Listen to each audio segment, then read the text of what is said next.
Merci de votre accueil et très heureux de vous retrouver. La conférence a pour thème l'enseignement, mais j'ai voulu lui donner un axe un petit peu particulier parce que me semblait important, sachant un petit peu que finalement l'Assemblée serait assez étoffée de pouvoir vous parler de la messe. Et il me semble que nous ne sommes pas très loin de notre sujet, parce que finalement la messe, c'est l'éducation que notre mère nous donne, qui nous donne cet enseignement par la liturgie, qui forme en nous les vrais fils de Dieu, qui vient en quelque sorte se faire maîtresse. L'Église se fait maîtresse par la messe pour donner à ses fidèles les nourritures qui lui sont nécessaires pour grandir, pour faire son éducation, pour atteindre la plénitude de la vie de Dieu dans l'âme et puis atteindre ainsi le ciel. Donc c'est surtout sous cet aspect-là, je dirais pédagogique de la messe, que je voudrais insister aujourd'hui et ce soir. Pour ma part, lorsque étudiant, je pensais qu'il n'y avait plus moyen de devenir prêtre et donc de répondre à cette vocation que j'avais semblé entendre. Alors je me suis tourné vers l'armée et je me suis dit, puisque je ne voyais plus de formation sérieuse, bien que je ne connaissais pas la tradition, je ne m'étais pas senti capable de m'engager dans les voies que me proposaient les séminaires diocésains, parce qu'il me semblait que pour devenir prêtre, il fallait être en mesure de tout donner. Et donc je me suis dirigé vers l'armée en me disant, voilà, dans le cadre de l'armée, le fort défend le faible, et c'est peut-être un peu comme ça que le bon Dieu désire que je puisse me donner. Et c'est dans le cadre donc, de l'armée que j'ai rencontré un aumônier militaire qui était malgache, si je me souviens bien, qui m'a expliqué ce que c'était que le sacrifice de la messe. Et il m'a fait un parallèle assez saisissant du sacrifice avec disons, ce rite particulier du sacrifice. Parce que la messe, c'est un sacrifice. Je ne suis pas sûr, malheureusement, que si on demandait aux catholiques, même catholiques pratiquants, ce que c'est que la messe, ils seraient bien en mesure de nous dire que c'est un sacrifice. Il semble que tout soit un petit peu réuni pour faire de la messe une assemblée, une réunion autour d'un repas, quelque chose de convivial, mais l'aspect, la dimension du sacrifice semble avoir vraiment disparu de l'architecture, de la configuration des lieux et de la liturgie elle-même.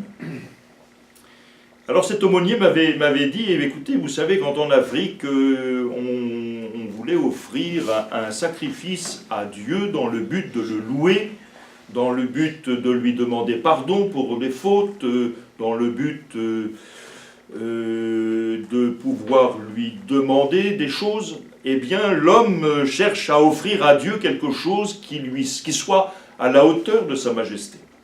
Alors qu'est-ce qu'on peut offrir à Dieu qui soit à la hauteur de la majesté divine? Eh bien l'homme ne possède rien qui puisse être à la hauteur de la toute-puissance, de la toute-bonté, de la perfection divine. Alors que peut rendre l'homme à son Dieu pour tous les bienfaits qu'il a reçus? Alors il m'expliquait que c'est le sacrifice qui permet à l'homme de rendre à Dieu ce qu'on lui doit. Pourquoi? Eh bien parce que et là je parle des religions, d'un peu toutes les religions, à partir du moment où il y a religion, il y a sacrifice. Et quelle est la démarche du sacrifice? On est un peu surpris de voir des sacrifices humains ici, des sacrifices d'animaux là, des sacrifices de prémices de récolte.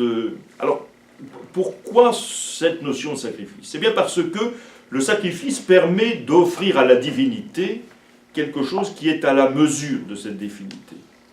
En effet, lorsque l'homme entend offrir à Dieu un sacrifice, eh bien, c'est pour manifester que celui qui devrait être offert en victime, c'est lui, parce que c'est lui le pécheur.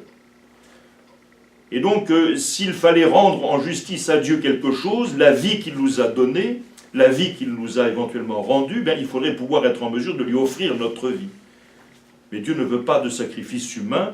La révélation de l'Ancien Testament nous l'affirme très clairement lorsque Abraham se voit ordonné d'aller sacrifier son fils, Isaac.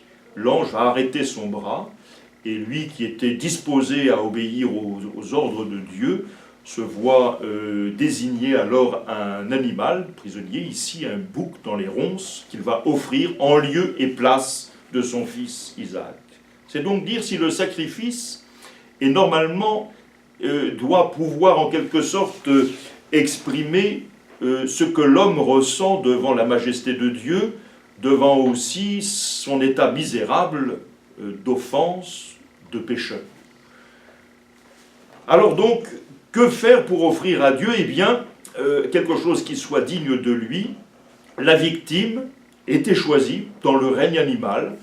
On prenait, suivant les sacrifices, un bœuf, une brebis, ou une chèvre, ou quelque chose qui venait du troupeau. Et le propriétaire amenait son animal pour être sacrifié. Et cet homonyme disait, mais quand on offre cet animal, on offre finalement le bien particulier de ce propriétaire, de ce berger qui vient apporter sa brebis. Et ça n'a donc pas d'autre valeur que n'importe quel autre bien dont je suis en possession. Alors, au cours du sacrifice, il est nécessaire qu'il y ait une cérémonie qui fasse que la victime que l'on va offrir n'est pas un bien particulier que je possède, moi qui viens offrir le sacrifice, mais quelque chose qui fasse que cette victime devienne l'objet de Dieu, devienne la propriété de Dieu. Et ça, c'est l'offertoire. L'offertoire, dans le sacrifice, est en quelque chose la cérémonie qui va disposer la matière du sacrifice. Ce n'est plus simplement une brebis qu'on va offrir, mais ça devient la brebis créature de Dieu. Ça devient la propriété de Dieu. Et donc on va offrir à Dieu non pas quelque chose qui m'appartient, qui appartient à un pécheur, mais quelque chose qui est un bien de Dieu. Et donc qui prend une valeur infinie parce que ça appartient à Dieu. Et ça, c'est la cérémonie de l'offertoire. On vient disposer de la matière. Et puis, au cours de cette cérémonie, souvent, le prêtre, le gourou, je ne sais pas, étend les mains sur la victime afin que soient chargés sur elle les péchés. Et on va sacrifier cette victime. Pourquoi on la sacrifie? C'est-à-dire, c'est barbare, le sang est répandu. Pourquoi est-elle sacrifiée? Mais parce qu'il faut dire à Dieu, Seigneur, ce bien-là, je vous l'offre, et je n'ai donc plus aucun droit dessus, je ne peux plus l'utiliser, je m'en dépossède totalement, il est à vous. Et donc, pour que le sacrifice puisse être offert, il faut que le sang soit versé, il faut qu'il y ait la mort. Il faut qu'on sacrifie la victime. Et ce sacrifice de la victime donc, est intrinsèquement lié à la notion de sacrifice, la mort de la victime. Et puis, souvent, ce qui se passe, c'est qu'on va comme communier à la victime sacrifiée, tout simplement en consommant une partie des viandes, soit on en laisse une partie au clergé, et puis on emmène une partie des viandes qui sont consommées, et on va manger, c'est-à-dire on va s'unir à cette victime divine. En quelque sorte, le chemin retour se fait, c'est-à-dire qu'on a offert à Dieu la victime, et puis, par le biais de cette mendication de la victime, eh bien, on reçoit quelque chose de Dieu. Voilà. C'est un petit peu, si vous faites l'étude un peu de l'humanité, des civilisations et des religions, vous retrouverez ça de manière constante. Comment l'homme peut-il rendre à Dieu ce qu'il lui doit? C'est par le sacrifice. Sinon, l'homme est complètement dépossédé de quoi que ce soit qui soit susceptible de rendre à Dieu l'hommage qu'on lui doit. Et le problème, c'est que si nous ne rendons pas à Dieu ce que nous lui devons, eh bien, Ça s'appelle être malhonnête. Quand on ne rend pas à Dieu ce qu'on lui doit, on est comme un voleur, on ne rend pas le bien qui lui appartient, on est malhonnête. Ne pas rendre le bien qu'on détient justement du prochain, eh bien c'est être un voleur. Donc il n'y a pas d'honnêteté possible s'il n'y a pas pour l'homme la possibilité de rendre à Dieu ce qu'il lui doit. Il me semble que c'est un message qui est assez clair à faire entendre dans notre société, qui a un souci d'honnêteté. Je pense que cette société perdue, qui se livre à toutes sortes de travers et de péchés, au fond a comme un remords de l'innocence d'un temps où elle n'était pas ainsi livrée à toutes sortes de turpitudes qui viennent comme démolir l'homme, la société. Et vous voyez, la famille vole en éclats, mais on garde en souvenir la famille, ce que c'est que la famille, ce que c'est qu'un père et une mère réunis, une fête de Noël. Donc la société garde vraiment très présent à l'esprit, je pense, ce rêve d'innocence. Et le rêve d'innocence, c'est finalement un rêve d'honnêteté. Pouvoir se regarder dans la glace. Aujourd'hui, je pense que personne ne pourrait comment dire, penser un instant qu'il est malhonnête, même si il vit de manière malhonnête. On a besoin de se justifier et de pouvoir se regarder dans la glace. C'est un besoin humain. Eh bien, il me semble que l'argument de dire qu'il n'y a pas d'honnêteté possible si il n'y a pas en premier pour l'homme le devoir de rendre à Dieu ce qui lui est dû. Rendre à son prochain ce qu'on lui est dû, tout le monde est d'accord, mais on ne sera pas pour cela jugé honnête si on n'a pas rendu en premier à Dieu ce qu'on lui doit. Messire Dieu, premier servi. Donc là, je pense que la tradition qui reste fidèle au sacrifice, au saint sacrifice de la messe, a certainement quelque chose de très moderne, vous voyez. Elle a un langage très moderne à faire passer auprès de nos contemporains qui sont, je pense, sans trop le savoir, à la recherche d'un état d'innocence. Donc, voilà. Alors, la messe éducatrice, la messe enseignement, comment tout cela s'agence-t-il? Eh bien, selon un principe très simple, qui est le principe de la loi de la prière et de la loi de la foi. La manière dont on va exprimer notre foi vient comme encourager la foi dans le sens de cette expression. Ça veut dire qu'il y a un lien entre l'extérieur et l'intérieur. Voyez-vous, si vous supprimez toute démonstration extérieure, eh bien c'est en fait que vous n'avez pratiquement plus d'expression intérieure. Nous sommes hommes, c'est-à-dire nous sommes esprit et matière, et l'homme doit exprimer de manière, par des rites, par des choses concrètes, par des choses matérielles, un fond qui lui est, disons, qui est dans sa prière, qui est dans son intérieur, qui est dans sa foi, et la manière dont il l'exprime vient en quelque sorte former sa foi. Et d'un autre côté, c'est la foi qui vient nous informer comment il faut se présenter devant Dieu. Qu'est-ce que cette question angoissante de l'humanité, que rendrais-je à Dieu pour tous les bienfaits qu'il m'a donnés? C'est une question qui taraude l'humanité. On a cherché à y répondre de toutes sortes de manières.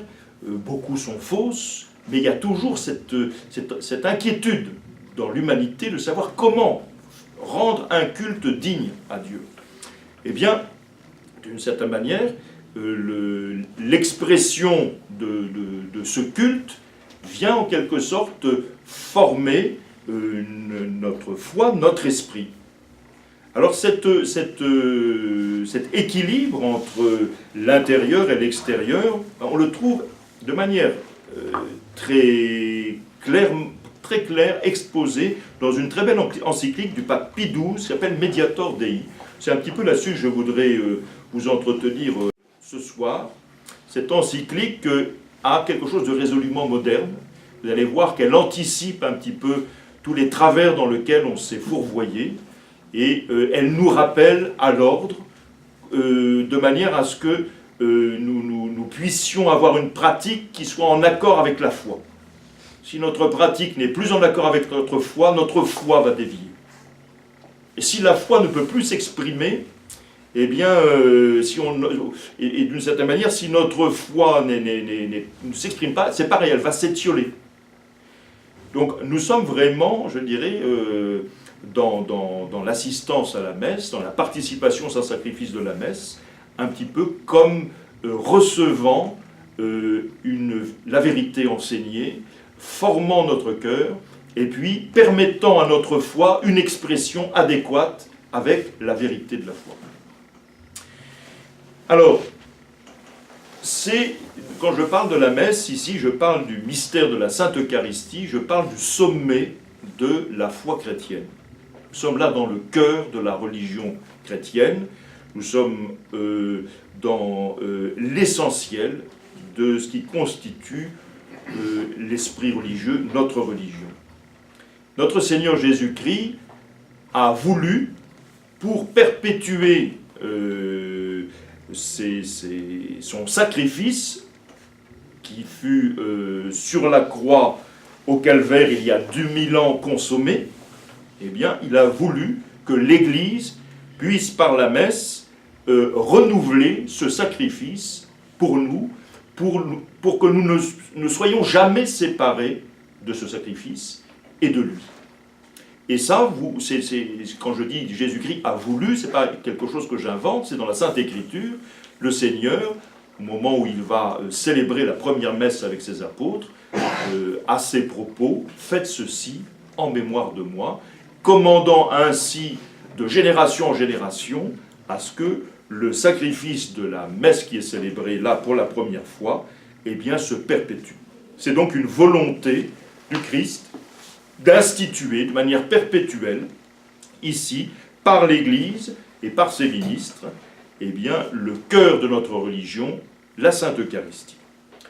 Il s'agit donc ici, dans ce qu'on appelle la liturgie, c'est-à-dire ce qui va régler un petit peu tout l'exercice de ce sacrifice, eh bien, de la matière principale à ciseler, d'une certaine manière, par la liturgie, c'est-à-dire par l'Église, qui va nous donner de pouvoir célébrer dans la vérité le saint sacrifice de la messe.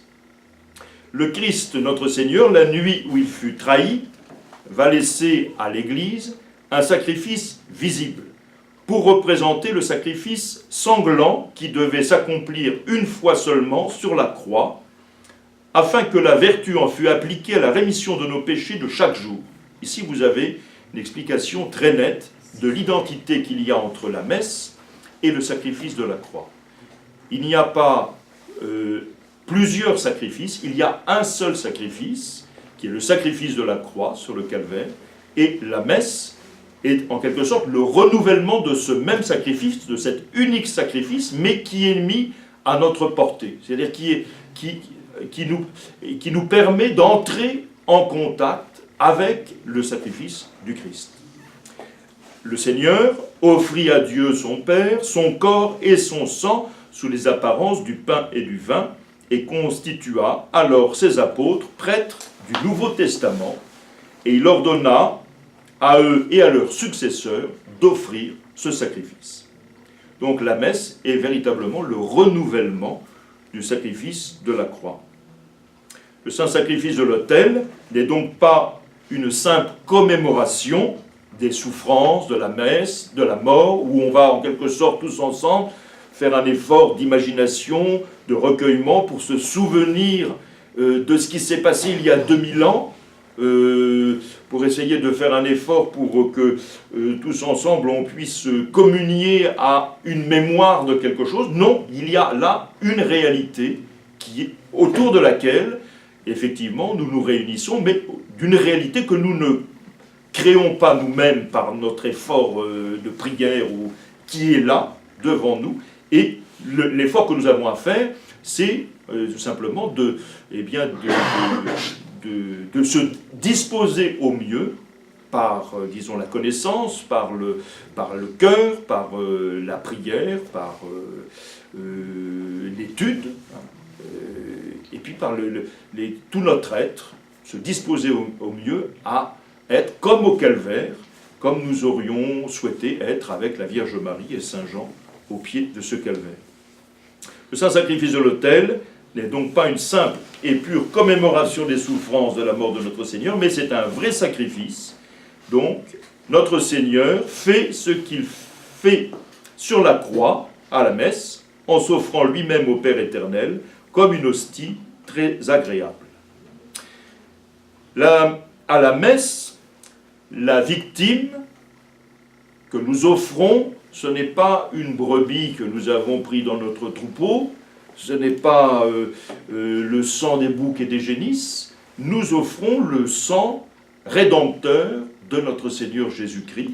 Nous présentons à Dieu une victime qui ne peut pas avoir plus de prix que cette victime-là, puisqu'il s'agit de Jésus-Christ, Fils de Dieu.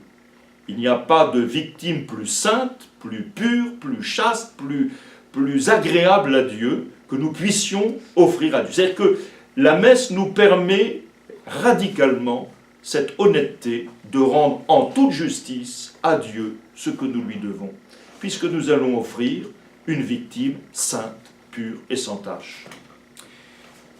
La victime du sacrifice de la messe et la victime du calvaire, c'est la même. C'est Jésus-Christ. À la consécration, il n'y a plus ni pain ni vin, il y a le corps et le sang de notre Seigneur Jésus-Christ. Il y a le Christ ici qui s'offre en victime pour nous et qui nous permet d'offrir cette victime sainte et pure à Dieu pour nous, pour nos défunts, pour nos ancêtres, pour toutes nos intentions. Il y a juste une distinction entre le sacrifice de la messe et le sacrifice du calvaire, c'est la manière dont est offert ce sacrifice. Si au calvaire, il y a eu cette effusion de sang, le Seigneur perd sa vie, enfin plus exactement, il la donne en fait, son sang coule, il est crucifié, donc de manière violente, avec ce sang qui coule, ce sang rédempteur, comme le sang d'une victime. Ici à la messe, il n'y a plus de sang, le Christ n'est plus l'objet d'outrage, il n'est plus l'objet de cette crucifixion, mais il y a ici de manière sacramentelle réuni tout ce qui constitue l'essentiel du sacrifice du Christ sur la croix, qui est l'oblation du Seigneur, qui par la double consécration du sang et du corps du Christ manifeste cette séparation qui est à l'origine de la mort du Christ, de son sang séparé de son corps. Même victime et même prêtre. Qui offre le sacrifice de la croix? C'est notre Seigneur Jésus-Christ. C'est lui qui est prêtre, c'est lui qui va offrir lui-même victime. C'est-à-dire que la perfection du sacrifice est à voir aussi du côté du prêtre. Si vous avez un prêtre qui est tout croche, le sacrifice n'est pas un saint sacrifice. Donc il nous faut un saint prêtre pour offrir les mystères à Dieu. Sinon, je dirais, là, il y aura soit quelque chose d'inadéquat, parce qu'on sera intéressé, parce qu'il y aura des choses, des imperfections humaines qui seront dans la célébration que fera ce prêtre. Eh bien, à la messe, il n'y a pas de différence entre le prêtre qui offre le sacrifice et Jésus-Christ qui offre son sacrifice sur la croix. Parce que, à la messe, le prêtre agit en personne de notre Seigneur Jésus-Christ. La liturgie nous montre ça très bien, qui ne laisse aucune part d'initiative au prêtre, qui ne se laisse pas aller à son inspiration du moment, qui ne se laisse pas aller à, disons, à des circonstances où on va plutôt, laisser parler sa sensibilité dans tel sens ou dans tel autre. La messe est un canon, c'est-à-dire en ce sens de rigidité, qui se répète quotidiennement où le prêtre est tenu d'obéir à des rubriques qui pourraient peut-être vous surprendre, mais des rubriques extrêmement précises qui obligent le prêtre à monter, par exemple, à l'autel en commençant par la première marche avec le pied droit, puis après pied gauche, pied droit, arriver sur l'autel avec des gestes qui sont répétés, qui sont... Et ce carcan dans lequel le prêtre catholique est pris, c'est ce qui est le garant de notre liberté. Pourquoi? Eh bien parce que le prêtre à l'autel n'est rien d'autre que Jésus-Christ lui-même. C'est Jésus-Christ qui offre le sacrifice de la croix, c'est Jésus-Christ qui offre le sacrifice à l'autel, à la messe. Et il se sert pour offrir le sacrifice de la personne du prêtre. Il se sert de ses mains, de sa bouche, de sa parole, de son corps, de son esprit. Il se sert de tout ça. Mais ce n'est pas le prêtre qui lui célèbre la messe, d'une certaine manière. C'est Jésus-Christ qui la célèbre. Le prêtre n'est que le ministre. Et donc, voyez-vous, il y a comme la liturgie qui nous donne, par ces règles très précises, ces indications très lumineuses, qui permet au prêtre de s'abandonner en accomplissant des gestes immémoriaux, de permettre au Christ de se servir de lui.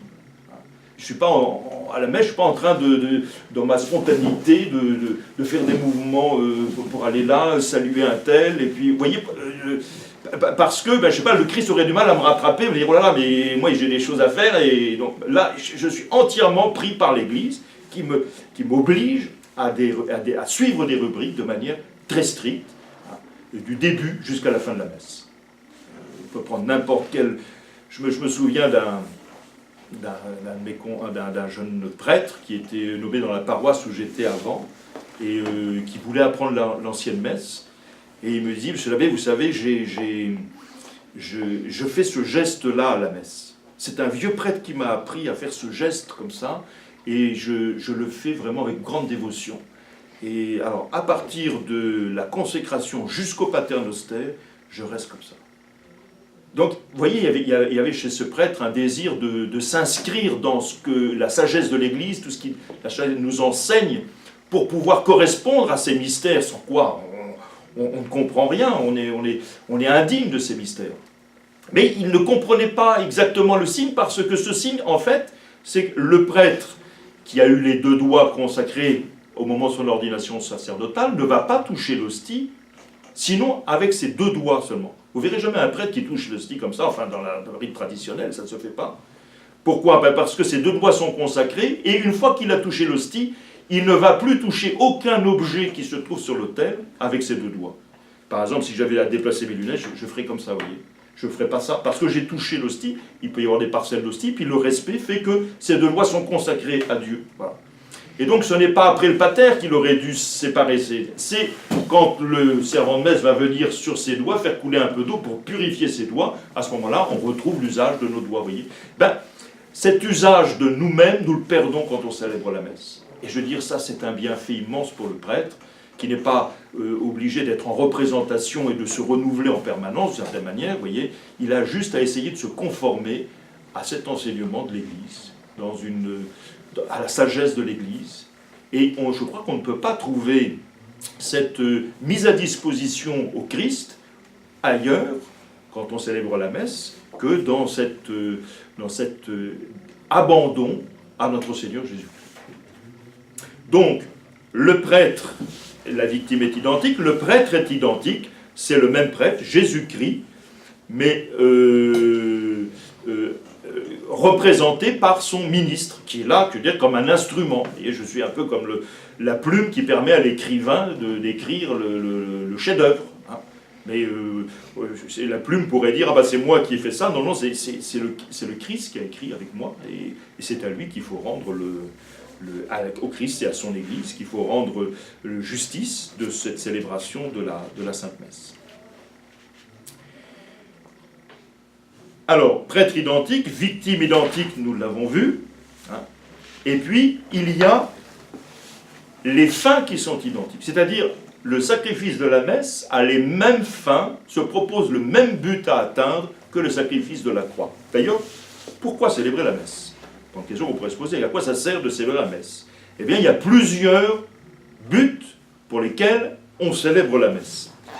Les buts sont les mêmes, encore une fois, que Jésus-Christ se proposait à la croix, que l'Église se propose ici et nous invite à nous unir à ces buts et de participer à ces buts. Le premier de ces buts, c'est la glorification de Dieu.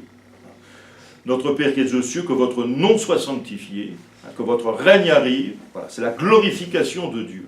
Qu'est-ce qui nous permet de rendre gloire à Dieu? C'est la messe. Et le premier but, disons, du sacrifice de la croix par notre Seigneur Jésus-Christ, c'est la gloire de Dieu. Célébrer la gloire de Dieu. La toute bonté, la toute puissance, la toute majesté de ce Dieu qui se livre pour nous, de ce Dieu qui a donné son Fils pour nous sauver, de ce Dieu qui est immense et qui mérite tous les sacrifices. Donc la première chose, c'est la glorification du Père. Et de son berceau jusqu'à sa mort, Jésus-Christ est enflammé par un seul désir, procurer la gloire de Dieu.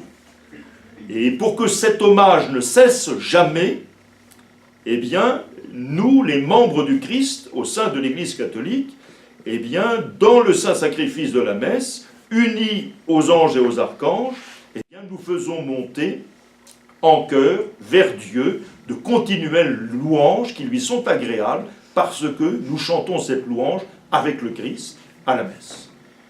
Donc, s'il y a un doute à avoir, se dire est-ce que ma prière est agréée de Dieu, on peut avoir ce doute. Mais quand il s'agit de la prière de l'Église, il n'y a aucun doute à avoir.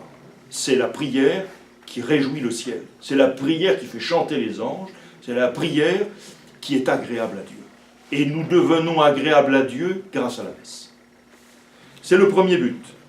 Le second but que nos seigneurs poursuit et désire en donnant sa vie pour nous sur la croix, eh bien, c'est de rendre à Dieu les grâces qui lui sont dues. Donc, glorifier son nom, et puis la justice. Rendre à Dieu ce qu'on lui doit. On l'a offensé, on l'a trahi, on l'a abandonné. Nos péchés ont été une révolte contre Dieu. On s'est détourné de lui pour se tourner vers les créatures. Il s'agit de rendre à Dieu ce qu'on lui doit. C'est-à-dire nous retourner vers lui, c'est-à-dire battre notre coude, c'est-à-dire offrir à Dieu quelque chose qui puisse, en quelque sorte, réparer pour nos fautes. Si vous avez volé à votre voisin une somme d'argent, eh bien, il va falloir rendre la somme d'argent. Eh bien, que rendrons-nous au Seigneur? Eh bien, seul notre Seigneur Jésus-Christ est capable d'offrir à Dieu, son Père, ce digne chant d'action de grâce, louer Dieu pour ses bienfaits et faire monter ce devoir de reconnaissance. Le premier des devoirs que nous avons à Dieu, c'est déjà un devoir de reconnaissance. Il nous a créés, nous lui devons tout, nous lui devons ici de respirer, nous devons de chaque jour de notre existence, et ce à venir et ce passé, et l'instant présent, et nous avons donc une continuelle louange à rendre à Dieu. Cette louange, pour être digne, elle doit s'unir à celle que rend notre Seigneur Jésus-Christ. Le sacrifice de la croix, c'est en nous unissant au sacrifice de la messe. Il voulut rendre grâce à la dernière scène, rendre grâce. Et il ne cessa de le faire lorsqu'il était sur la croix. Eh bien, le saint sacrifice de la messe, le saint sacrifice de l'autel, ça signifie Eucharistie, ça veut dire action de grâce. Si nous voulons avoir cette justice de rendre à Dieu grâce, remercier Dieu pour tout, c'est la messe qui nous permet de dire à Dieu un merci digne, pas un merci beau, merci. Non, c'est un merci qui va jusqu'à le don total de soi. En troisième lieu, le sacrifice se propose l'expiation, donc pour nos fautes, la propitiation et la réconciliation. Et ici, le Christ est venu nous racheter du péché, il est venu satisfaire pour nos fautes, il est mort sur la croix et s'est immolé sur la croix pour cette propitiation pour nos péchés, c'est-à-dire pour qu'ils soient effacés, pour qu'on puisse recevoir le pardon de nos fautes, non seulement les nôtres, mais aussi tous les péchés de la terre. De la même manière, chaque jour, sur les autels, c'est pour notre rédemption qu'il va s'offrir, et afin que nous soyons inscrits au nombre des élus. Voilà. Et non seulement pour nous, hein, mais aussi pour ceux qui reposent dans le Christ, qui nous ont précédés. Il y a les prières des mementos à la messe, nous prions pour nos défunts. Si vous voulez, vous avez perdu un être cher dans votre famille. Qu'est-ce qui s'intéresse encore aujourd'hui à notre défunt, à votre père, à votre mère, à votre tante, je ne sais pas, qui est parti, qui a... Si vous, fils, vous oubliez vos ancêtres, qui va penser à eux, qui va prier pour eux? Qu'est-ce que vous allez faire pour eux? Alors vous êtes dans un état de détresse extrême, c'est-à-dire que vous avez une personne qui est là, qui souffre au purgatoire, et puis vous êtes incapable de rien faire. Mais si, le saint sacrifice de la messe est offert pour les vivants et pour les défunts. Quand vous assistez à la messe, c'est comme si vous assistiez vos défunts. C'est comme si vous veniez soulager la peine de vos défunts. Vous accomplissez ce commandement de Dieu, tu honoreras ton père et ta mère. Parce qu'on doit les honorer sur la terre, mais il faut continuer une fois au purgatoire, il faut soutenir nos parents. Il y aurait non-assistance à personne en danger si on les oubliait. Eh bien, le saint sacrifice de la messe nous permet, il est offert pour les vivants, pour les défunts, et nous permet, disons, d'assister ceux qui dorment en attente de la résurrection. Et puis il y a un quatrième but, enfin, qui est ce qu'on appelle le but impétratoire, c'est la demande. On veut demander à Dieu. Alors c'est vrai que souvent on demande quand on est dans le besoin. Alors, on a eu un accident, tout de suite on se souvient, oh là mon Dieu, mais non, on doit demander à Dieu. Demander quelque chose à quelqu'un, c'est lui faire honneur.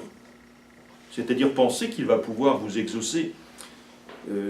Donc, comment demander à Dieu? Comment on s'adresse à Dieu avec des involtures?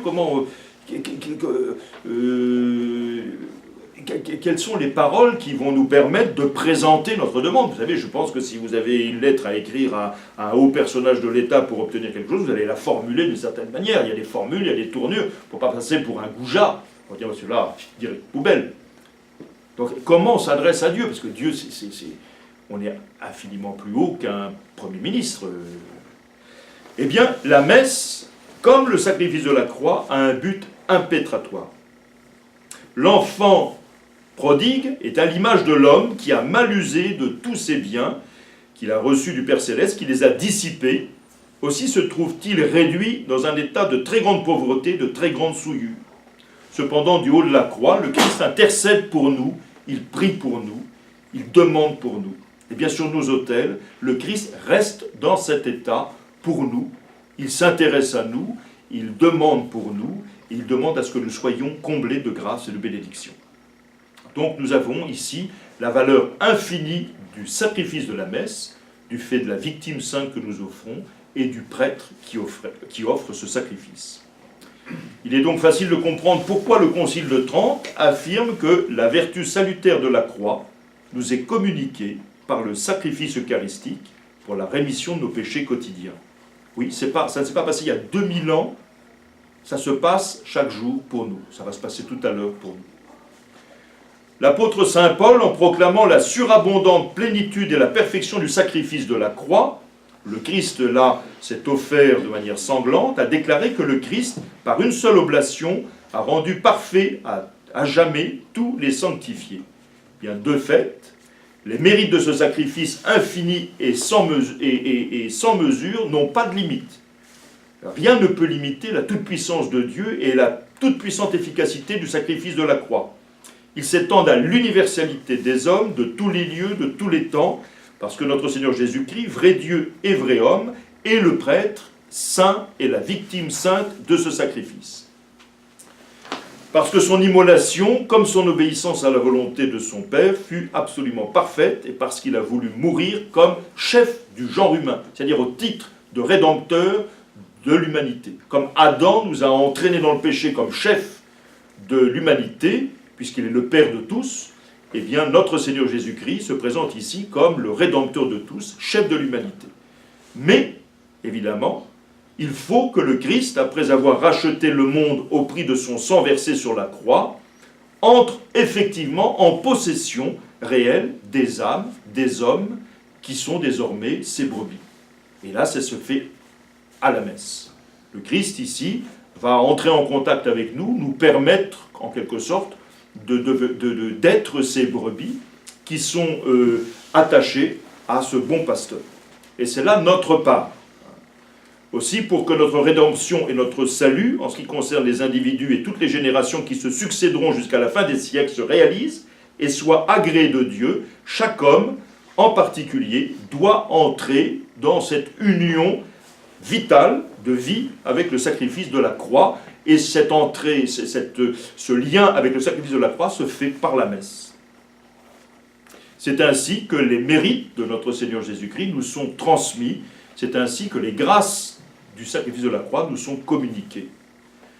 Dieu, vous le savez, n'est pas venu nous sauver, mais il veut que nous nous sauvions. C'est-à-dire que nous avons notre part et il faut nous mettre à l'ouvrage.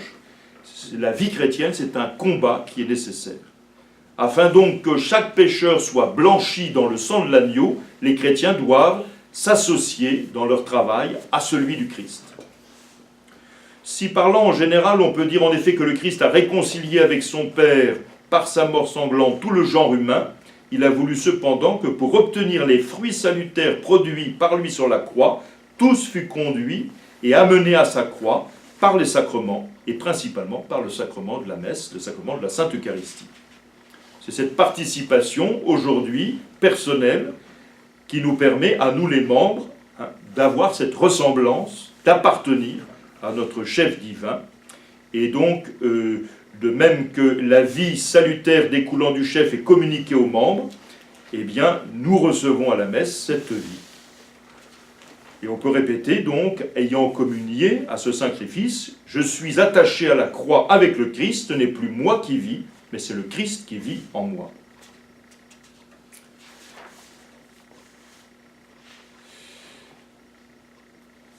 Alors, les fidèles doivent participer au sacrifice de la Sainte Eucharistie.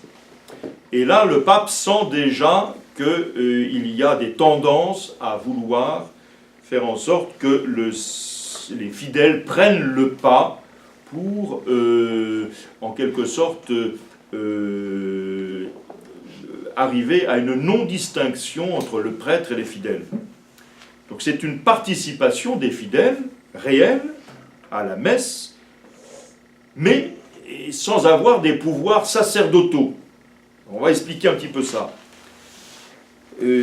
Pour nous, chrétiens, eh bien, il faut considérer comme un devoir principal, un honneur suprême de participer au sacrifice de la messe.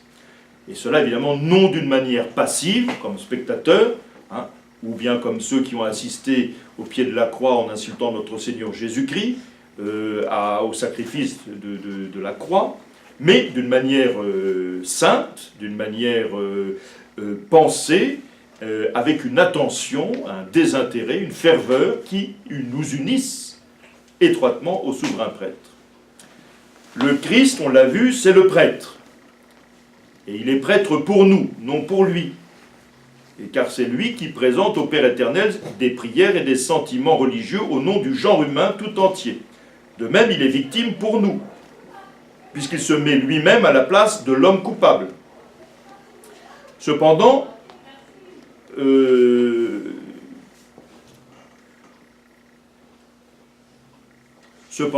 si vous voulez, si le Christ offre le saint sacrifice de la messe et entend que nous nous unissions à cette offrande, cette union au sacrifice de la messe se fait dans la distinction, c'est-à-dire c'est le Christ qui offre le sacrifice de la messe et nous qui offrons le victime avec le Seigneur. Mais dans sa phase de l'offrande, de sacrifice, de la consécration, il faut un pouvoir sacerdotal qui accomplit le sacrifice de la messe. Il y a de nombreuses erreurs qui ont été condamnées dans l'Église, à travers l'histoire de l'Église, et avec cette idée que le sacerdoce appartiendrait à tous les fidèles par le fait même qu'ils sont baptisés, et donc étant baptisés, étant chrétiens, nous sommes députés à accomplir le sacrifice du Christ. Alors, le pape dit non, là, ici, les fidèles n'ont pas le sacerdoce du Christ dans le sens où on l'entend pour le prêtre. Certes, ils doivent offrir le sacrifice, mais ils ne peuvent pas accomplir le sacrifice lui-même. Il faut qu'il y ait un prêtre. Et aujourd'hui, on voit un peu dans quelles erreurs, où parfois même quand un prêtre est disponible, on va le mettre de côté parce qu'il y a une équipe de laïcs qui s'occupe de la cérémonie, alors que les fidèles ne sont dans l'incapacité radicale d'accomplir le sacrifice. Seul le prêtre, par son ordination sacerdotale, est devenu ministre de Jésus-Christ par ordre du Christ. Alors donc, on voudrait voir que le sacrifice deviendrait comme une concélébration où le prêtre et les fidèles seraient ensemble, où les fidèles ensemble pourront offrir la messe. Évidemment, ça, ce sont des erreurs qui sont aujourd'hui un peu partout répandues, mais qui sont ici très clairement condamnées par le pape.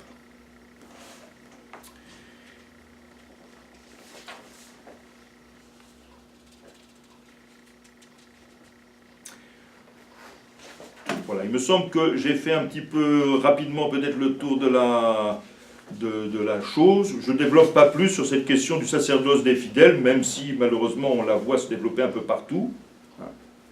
Je voudrais juste ici terminer peut-être en vous invitant comment assister à la messe, comment s'unir à la messe.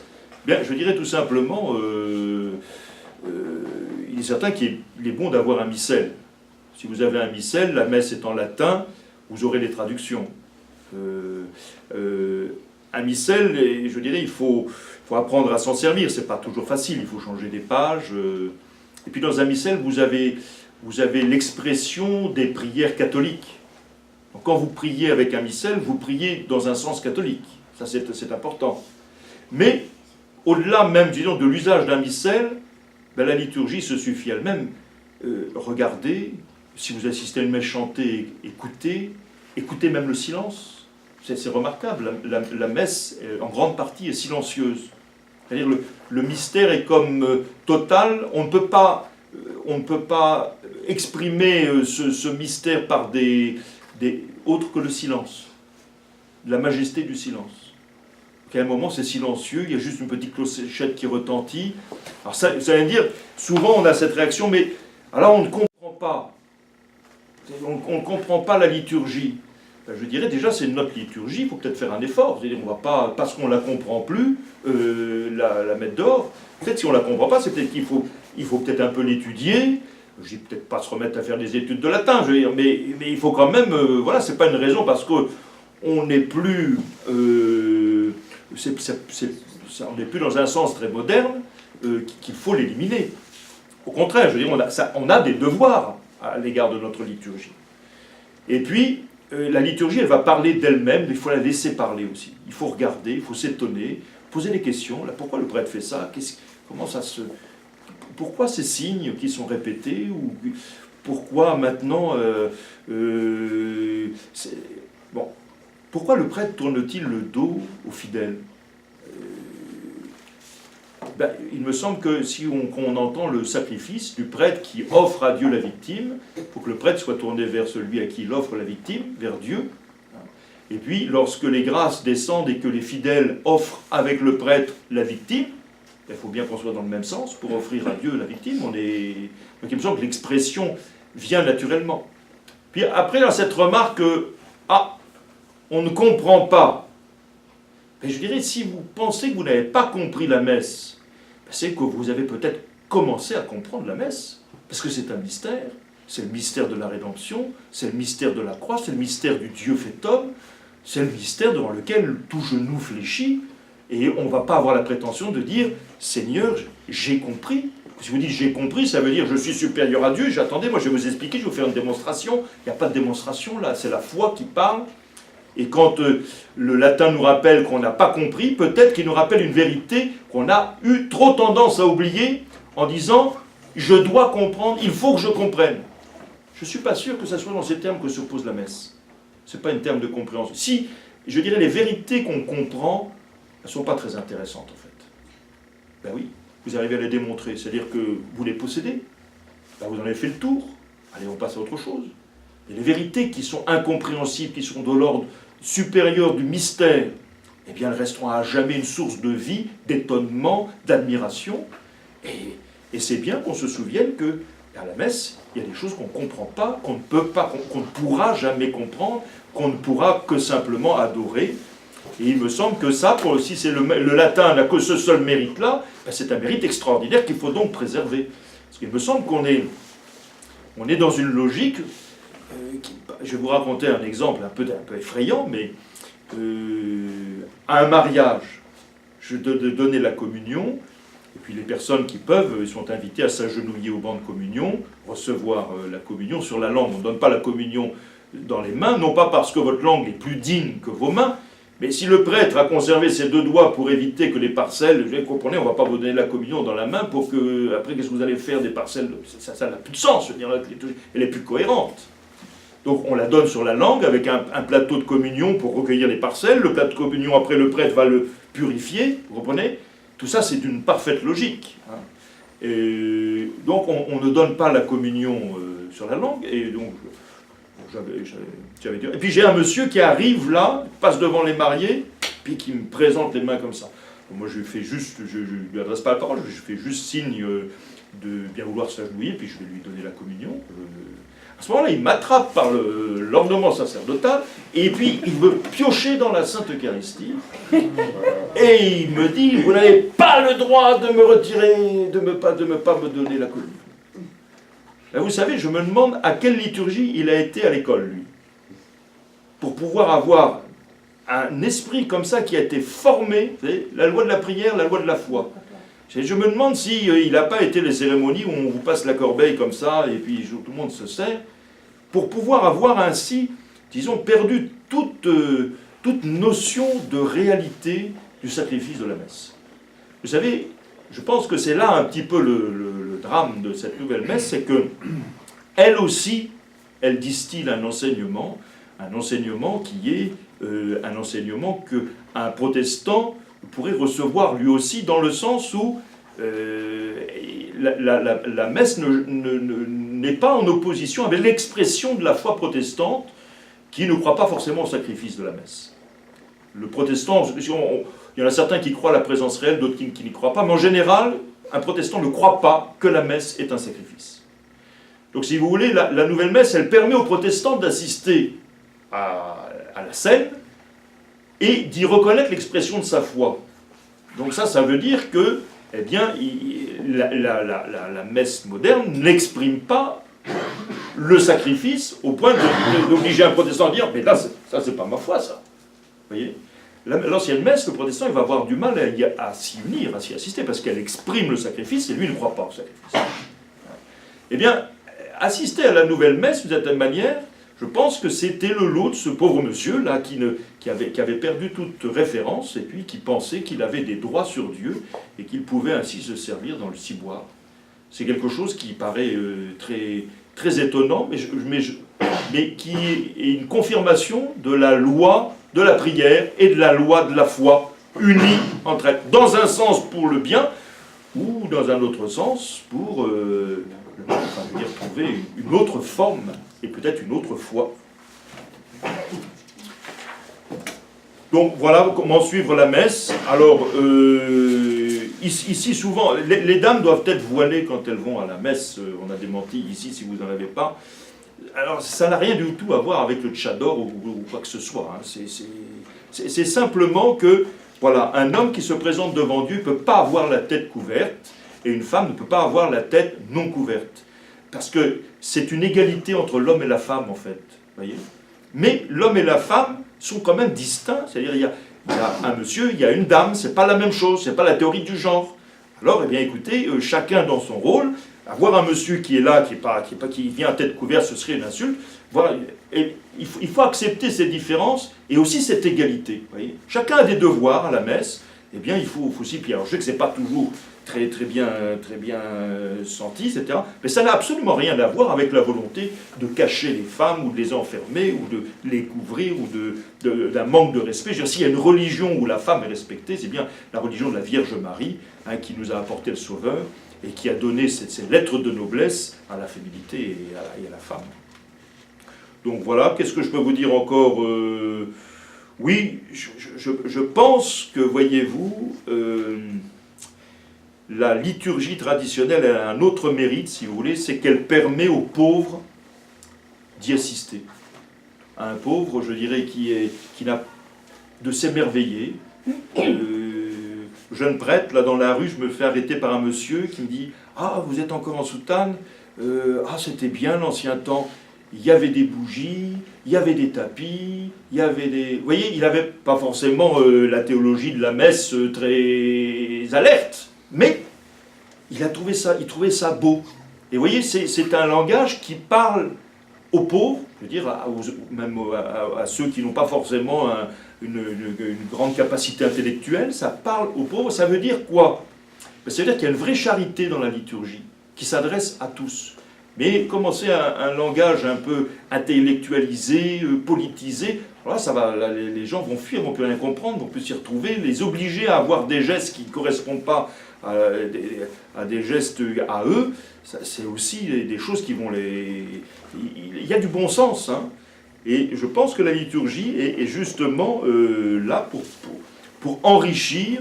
Vous voyez, le pape avait tout un décorum, la sedia gestatoria, les grandes processions, on peut se dire, bon, tout ça c'est passé. Oui, mais quel émerveillement, vous savez, encore quand vous voyez passer le pape, vous êtes là, c'est quelque chose, hein. Mais là, vous aviez le pape qui passait avec le corps de cette procession. Il y a quelque chose qui vient toucher, qui vient vous chercher. Il y a quelque chose qui appartient aux pauvres. Là. Tout mettre, rabaisser pour faire pauvre, là, je crains que ce soit le pauvre qui soit en fait spolié. Saint Curé d'Ars était pauvre, hein, mais le peu d'argent qu'il avait, il le mettait pour un beau calice, un bel ostensoir en or, en argent, pour le Seigneur.